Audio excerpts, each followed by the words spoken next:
পানির অপর নাম জীবন, কিন্তু বিশ্বব্যাপী কেবল বিশুদ্ধ পানির অভাবে প্রতি বছর মারা যায় মিলিয়নেরও বেশি মানুষ। সম্প্রতি ইউনিভার্সিটি অব ভিয়েনায় কয়েকজন শিক্ষার্থী তৈরি করেছে ফান্টস নামের একটি বোতল, যা কিনা সরাসরি বাতাস এবং সৌরশক্তির সংস্পর্শে এসে নিজে নিজে তৈরি করবে বিশুদ্ধ পানি। এই বিষয়ে বিস্তারিত জানুন শামীম এহসানের প্রতিবেদনে। বাড়ি থেকে হাজার মাইল দূরে কোনো অ্যাডভেঞ্চার ট্যুর চিরজীবনের জন্য শেষ হয়ে যায় কেবল এক ফোঁটা পানির জন্য। গভীর সমুদ্র পানির অভাবে ঘটে একই ঘটনা।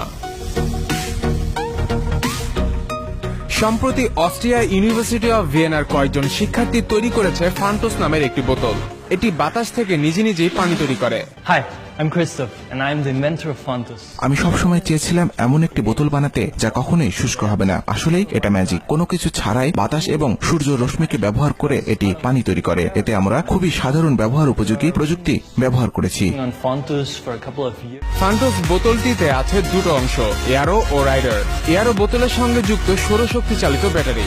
মূলত এটি বাতাস থেকে আর্দ্রতা শুষে নেয়। আর রাইডার হলো বিশেষ ধরনের হোলিস্টার, যা বোতলে বাতাস পূর্ণ করে। এভাবেই পাওয়ারের সাথে যুক্ত করে বাতাসের মধ্যে বোতলটি রেখে দিলেই তৈরি হবে পানযোগ্য পানি। শামীম এহসান, TVN24 নিউজ ডেস্ক।